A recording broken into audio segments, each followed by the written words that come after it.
the club put out an injury update for your squad yesterday, and it's looking like a bit of a casualty ward there at Western United, even more so than it was heading into the break with Jacob Tratt facing 2 to 3 months out on the sidelines. When did he do that? And I Yeah, guess how much of a blow is this for you? yeah. Oh, look, it's never nice having injuries, especially long-term injuries. And yeah, Traddy ended up getting injured last week in training. It was just a collision that that can happen, but he ended up hurting his MCL. That he now will be out for 2 to 3 months. So unfortunate injury. Reece Bozanowski picked up a slight injury against MacArthur. So yeah, he looks like he'll be out for a little bit, but not too long, which is positive. And yeah, we've still got the long term injuries of James Donachie and Nikita Rukavica, but Donks is training with the group now. Hopefully, he has another full week next week, and then we can see if we can include him for the following game. So that's a positive. And Nikita's again just started with the group, but not in full, but starting. So yeah, unfortunate injuries, and we just have to deal with it. And it gives opportunities for some of the younger ones to step up, which they have so far. What do you do defensively? Because obviously Dogs, 4 weeks. Now Tratt with this injury as well. Your centre back stocks are looking pretty threadbare. Yeah, we just have to play the ones that are available, and coach them, and make sure that we're as solid as possible at the back, and give them Kane Vidmar's played started 3 games now. We've got young Zach Lizalowski that he's been doing well with the NPL side. He's been training with us the whole time. So we've got players that can step into that position, and we've got still there's some experienced players at the back should be able to help the younger players. So in midfield, yeah, we're a bit short, but we've got some younger players coming through the NPL as well that will be involved this weekend. And up top, we've still got the quality up top to cause problems like we saw the last few games, against City and also against MacArthur, how many chances we created again. Scored 3 goals, probably could have scored 7, but the positive is that those players are starting to really gel in terms of their movements and creating really really clear cut chances. Mm. Is it possible that like you might have players fill in elsewhere? Could like somebody like Josh fill into centre back, or are you more inclined to just play the youngsters in their preferred position? Yeah, no, look, Josh can definitely. We've spoken about that. He's someone that can easily slot back into centre back. It's not his natural position, but he can fill that void for a short term or short, 1 or 2 games. So they're options that we've got. Because sometimes it depends on the game, who you're up against. What type of players they're up against, and who will best suit for that game. Mm. Obviously, at a time of injury crisis like this, when it hits in January, the question is, will you look to bring anybody in? Are you having any discussions surrounding potential free agent signings or anything like that? Yeah, with these injuries, I would love to be able to bring someone in. That's a given when you've got long term injuries. But it's not only up to me. It's up to I'm not the one that sorts out the budget or has the money to make sure that we can bring players in. So it's a discussion that I have to have with the club, and if there is someone available and they think that it's the right move for the club, then we'll have to talk about it and think about it. But again, it's not up to me. I would love to be able to bring someone in, but I need the yes from up above as well. I mean, not to make light of the situation, but we have seen Perth Glory are ostensibly telling us they can't say no to loan offers right now. I mean, it's not nice, but is that something you'd explore doing? Yeah, but again, it depends. Like these players, certain players in the positions that we're looking at are on really good money. So that doesn't help us in a way because we might not have that money to spend. So we have our discussions internal and see what's available and see what we can afford. Okay. And you're off across the Tasman to face Western Sydney Wanderers this time around. Western Sydney, they've sort of gone from one of their best performances as the season against Melbourne City to what Rude's called one of their worst against Perth Glory last week. Who are you expecting to rock up on the weekend?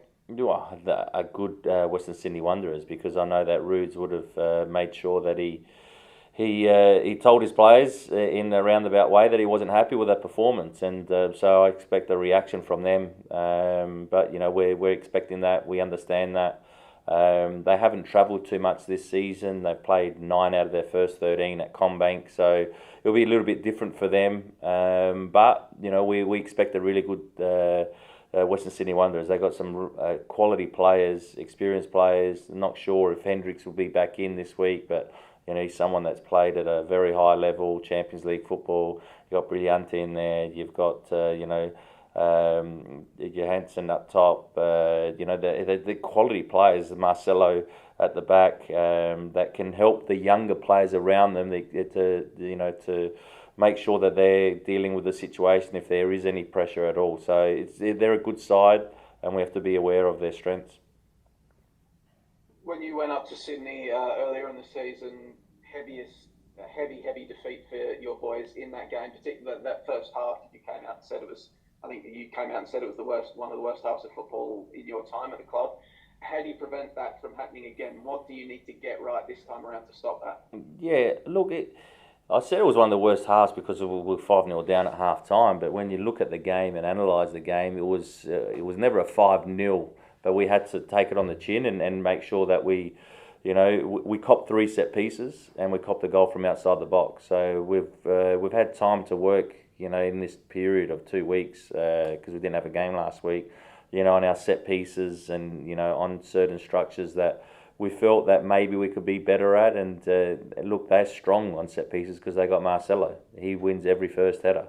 And so we have to make sure that we try and prevent that. But if he does win the first header, what we do with the second ball, and how we can make sure that they don't create the chances they created against us in that first game, which was mainly set pieces, and a shot from outside the box. So look, if we can do that and make sure that we play at our best, then we believe that we can get the result we want. Perth had a lot of luck getting out quickly and getting in behind the Wanderers' defence. Is that something of a template that you can use? Oh, look, we analyse all their games, and Perth did have chances. They created some really good chances. So, but you have to give credit to Perth as well. I know Rudes would have looked at his side, but I'm sure Stage would have liked what he saw from his side. They got not only in behind, they created other chances on the counter attack, and created the clearer chances. They deserved the win. So, we hope that we can create clear chances and take them like Perth did. Looking at the table right now, you're obviously not where you want to be there at the bottom. You've got a game in hand, but you're now, I think it's 11 points between you and the top 6. Is this sort of season on the line type game for your lads? We're approaching the halfway point of the season now. Really can't afford to be dropping this one. Yeah, we've got 15 games left, and we want to try and win all of them. And this one's, the start of that. We felt that we should have won last game, and we played well when we were in the box seat until they score right at the end like they did. Deflection off of Jacob Tratt's head.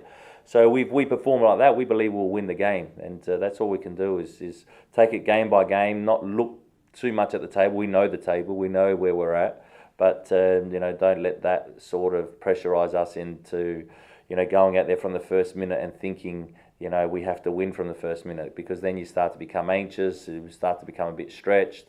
We have to stick to the way that we've been playing, and if we do that, we should create enough chances to win. You've spoken a few times this season about the boys having conversations around keeping heads up and all that. Obviously, with a week off, you've had a bit more time for introspection and maybe a few conversations. Did anything take place in the fortnight? Did the players get together? Did you bring the players together? Any sort of bonding or something special to try to, I guess, create a clear demarcation point between what had been and what was to come in your mind? Look, there's always conversations, and I had conversations with some of the leaders of the group and the experienced players, and look, I see them confident. I've been in sides that have been down the bottom, whether I was a player or not, and sort of see a fractured group. This group's far from fractured, and this group knows that we're playing at the level that we can easily go on a good run, and so the confidence is there, and there's just little details that have been letting us down. So we've been talking about making sure those details are done not only on the pitch but off the pitch, and making sure that you're prepared in every way. And because at the moment those little details are hurting us, and we're not getting the points that we deserve because of that. So that's been the main real conversation that we've had, and but the boys are looking forward to it. They in Tassie we've picked up a lot of good results over the years. We've actually won most of our games there, so the boys feel that it's sort of a home away from home, even though it's not in Melbourne, and we've got 2 games there to try and get maximum points. Well, you sort of opened the door there, so I'll walk through it. You've got a couple of games in Tassie now. We had the postponement against Adelaide. Have you been given any indications around when we might be seeing you playing out of that training base in Tarnee? No indication yet. We just know that these 2 games will be in Tassie, and then the Newcastle game will be at Amy Park on the 16th of February. So at the moment, that's all we know. After that, we're not sure. We're hoping that we'll be in there as soon as possible.